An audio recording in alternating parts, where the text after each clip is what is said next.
Welcome to The Author Show, where we feature new authors and books, from fiction to self-help and everything in between. You'll find it all at theauthorshow.com. That's theauthorshow.com. And now let the show begin. Hi, this is The Author Show. I'm your host, Linda Thompson. Our book is Executive Hoodlum, Negotiating on the Corner of Main and Mean, which has been described as where corporate America, the Mafia, outlaw bikers, politics, and Hollywood collide. Now are you interested in learning more? Author John Costello joins us today to talk about Executive Hoodlum, his memoir. And yes, this is his life story. John, welcome to The Author Show. Well, thank you very much for having me, Linda. I appreciate the invite. John, will you give us a quick overview of Executive Hoodlum, Negotiating on the Corner of Main and Mean? Well, in a nutshell, it's a story of growing up in Chicago and Los Angeles in shall I say, a highly violent, and if I call them dysfunctional, I guess that would probably be generous, blue-collar family, pretty much bordering on white trash, while trying to pursue a higher education and career. The story itself focuses on the relationship with my highly talented but unfortunately a career criminal father. He had a lot of Chicago organized crime ties. He was considered a Chicago organized crime associate. Overall, the book is me attempting to better myself while starting out very poor, on welfare, things like that, watching people die around me from violence, substance abuse, and other unfortunate situations, leading up to another series of unlikely events. Some are comical, some are tragic, that essentially shapes the man I am today. Much of it reads like a crime story, but in fact, it's true. So whereas you're reading it, it may even sound contrived, but I try to authenticate just about everything I speak about in the book through documents and recordings and newsreels and other police records. So I guess that would be it in terms of a brief description. Executive Hoodlum is the story of your life, and it's not all pretty. Why did you choose to share your story with the world at this point? Well, let's say I was debating myself for quite a while whether to do it or not, only because of some of the sensitive nature of the things that are in the book. A few reasons, really. Number one, I wanted to get it off my chest. It's a story where certain events in my life I never really dealt with properly. So for part of it was therapeutic, I suppose. Number two, I wanted my kids to understand where they came from, their legacy, to understand that the reason they have what they have today was based on these series of events. So they weren't necessarily born into such a nice lifestyle, and they have to have an appreciation for what they have.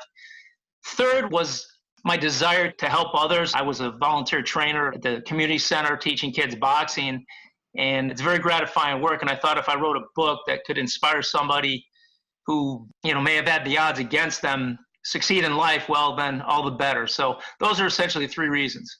Did you have any particular type of reader in mind while writing your book? It's funny you should ask that. I never really considered it much. At first I'm thinking, is it somebody that likes true crime, but the true crime in there wouldn't really carry the story that well because those books are a dime a dozen as I see it. I was hoping to have people more in line with a larger audience of people that would find something inspiring, or at least be able to have something to compare whatever their hurdles in their life were to see how they can overcome them. So maybe somebody that was more on a motivational, inspirational end rather than somebody that's just interested in true crime and mob-related stuff. Larry Elder wrote that your life is, and I quote, like a walking Goodfellas movie, only far more interesting, unquote. Larry is also listed as your co-author. Who is Larry Elder, and how much did he contribute to your book?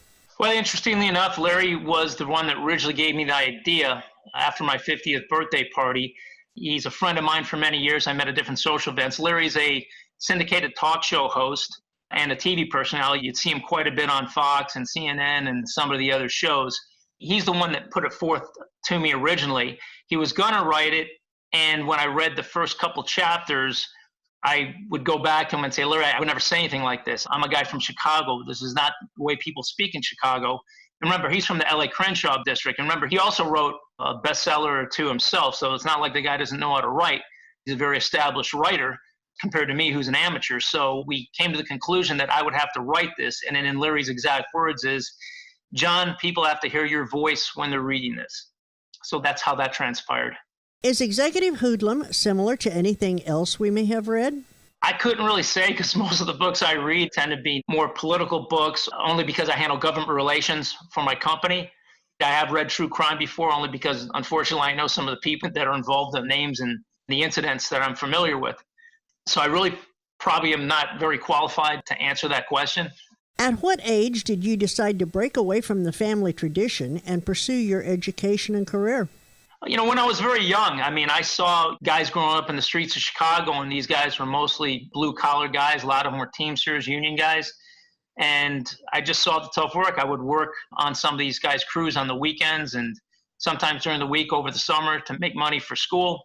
And I looked at it as backbreaking work, and I thought to myself, I sure don't want to do this my whole life. And also, when I saw most of my cousins, for the most part, and some of the neighborhood guys, typical behavior is they have their girlfriend in high school, she would get pregnant, they would end up dropping out and getting a job that I would consider remedial at the time, and that just didn't inspire me at all. I didn't want to go down that road.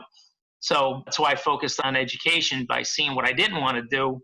Also, there were other events that are described in the book around me, some of the violence in the neighborhood and other situations where I just wanted to get out of there, to be perfectly honest. John, without going into a whole lot of detail, how did the Mafia and the outlaw bikers come into play with your family and your life? Well, in terms of the organized crime figures, because my father was associated with those people, so I met them via him. The outlaw bikers also had to do with family because I have members that are in multiple clubs, whether it be the Hells Angels, the Outlaws, or the Vagos. So mainly by family and close friends. Your bio speaks of a guy who has definitely been there, done that, one that is equally comfortable with Hollywood royalty, D.C. politicians, and the Chicago guy on the street corner. How would you describe yourself? It's funny because I still maintain relationships with some of the guys that are on, perhaps you'd say, the wrong side of the law. And at the same time, I meet with congressmen and senators. So I would describe myself as very adaptable. That has to be an understatement. So what do you think the senators think when they learn of your history? Well, interestingly enough, I am involved in the government relations, so I do visit and speak on a consistent basis with congressmen and senators. And to be perfectly honest, 3 or 4 of them already have a copy of my book and have read it. That's what's easier for me. I don't have to necessarily disclose things out of the gate. So you'd want to disclose that just in case that some information that could come back and bite them. So I make it a point to disclose things. And like I said, now that it's so out in the open of my past, it's very liberating, put it that way. John, I love your book cover. It almost reminds me of the AMC TV series Mad Men. Who designed this great cover? So I heard that too. I like the idea of walking the tightrope because that's kind of what I did growing up, trying to balance having a foot in 2 different worlds. So I was helped by one of the marketing guys at the company I work for. So he had a lot of graphics, and I gave him kind of a basic idea. And he sent me a few different concepts, and then I kind of combined them together to make the cover. Do you think there's a chance that Executive Hoodlum could end up on the big screen? Actually, I signed a life rights deal with a Beverly Hills independent filmmaker, a very prominent one, before I even wrote the book. So that's a story in itself. I don't think I get into that in the book itself, but I describe the very trip that I took when I met that gentleman who was an independent film producer. The foreword in Executive Hoodlum is written by Scott Baio. Please tell us a bit about your relationship with Scott and how you met. Funny enough, I met Scott Baio at the Playboy Mansion. He's one of the first guys I met, Italian guy from New York, so we kind of had the same attitude. He had a little rough around the edges. Scott's one of the nicest guys I've ever met. We started playing golf together. Then I met his family. He met mine. He knew a lot of the guys that I knew, and he's very familiar with my family history. Fast forward, he's a godfather of one of my daughters, and his wife is godmother to my son. So we've become very close over the years. So he's kind of like my extended family here in Southern California, and that's how we met. How did you get into the Hollywood circle, including being a guest of Hugh Hefner? I met Hugh Hefner at the Rainbow Room on Sunset, an iconic place, through his doctor at the time, Dr. Mark Saginaw. Dr. Mark was a friend of mine for a few years, and I was going through a little rough time, going through a divorce, and knowing how the attitude I had and my, shall we say, my violent tendencies, He's the one that said, John, don't do anything rash. You know, you're going to get what you want. Just be patient. And by the way, I want you to meet Hugh Hefner. So it was kind of a surprise to me when he invited me out, not telling me who he was going to introduce me to. And then when I had a conversation with Hugh Hefner, who was a very, very, very gracious man to me and to many others. And when he invited me to his parties, I was absolutely thrilled. So, I mean, that's something that I would never thought of growing up in the streets of Chicago, put it that way. Yeah, I would certainly think so. So, you are currently VP of Business Development and Government Relations for a very large electronics firm. Were they aware of your background, and how did they react to your publishing your memoir?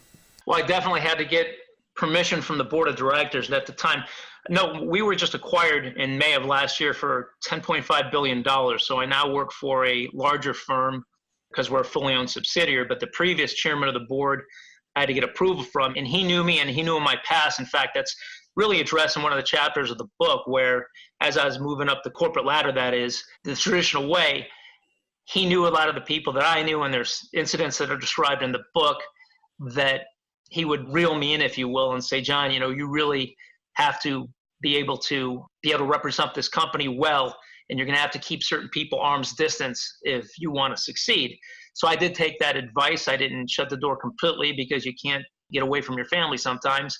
And that's probably about it. They did get permission, but it was with consequence. What is your life like now? I really enjoy my life. I have 2 sets of twins. I have a great wife who actually I met at the Playboy Man. She's a small business owner. I have everything probably I ever wanted, and I'm very excited to be in this position considering where I came from. So I feel I'm blessed. I feel that this is a great country in which we live in, where a person like me is given the opportunity to succeed. So I'm very grateful. John, is there a message in Executive Hoodlum that you want readers to remember? Yeah, absolutely. I don't want to get into a long dialogue on this, but there's a certain part of my life where I came to the conclusion that no matter how bad you have it or how bad you think you have it, there's somebody else a lot worse off. So count your blessings and play the hand you're dealt. Will you please read for us a short excerpt from Executive Hoodlum? Certainly. The Sit Down, 1986. I gave myself a 50-50 chance of getting out alive. These were, after all, outfit guys. You got to understand, in New York, they say wise guys. But in Chicago, it's outfit guys. Nobody in Chicago calls himself a wise guy. It's a dead giveaway that you're from out of town. Technically, it was just a sit-down, meaning a clear the air, sort things out meeting with outfit guys I trusted and who trusted me. But this was a convince or get killed deal, and I knew it. They did too, no matter what lie they told me to guarantee I showed up. Hey, we just want to talk. But what were my options? Run and keep looking over the shoulder the rest of my life? Maybe my father Mario could do that. Funny that I was named after him. I'm Johnny Costello Jr., but ever since I was 16 or 17, I refer to my father by his stage name. We were never close. I couldn't have called him dad or father, even if he'd wanted me to. You see, my father would say, let's say you misappropriated $250,000 in outfit money. That's right, outfit money.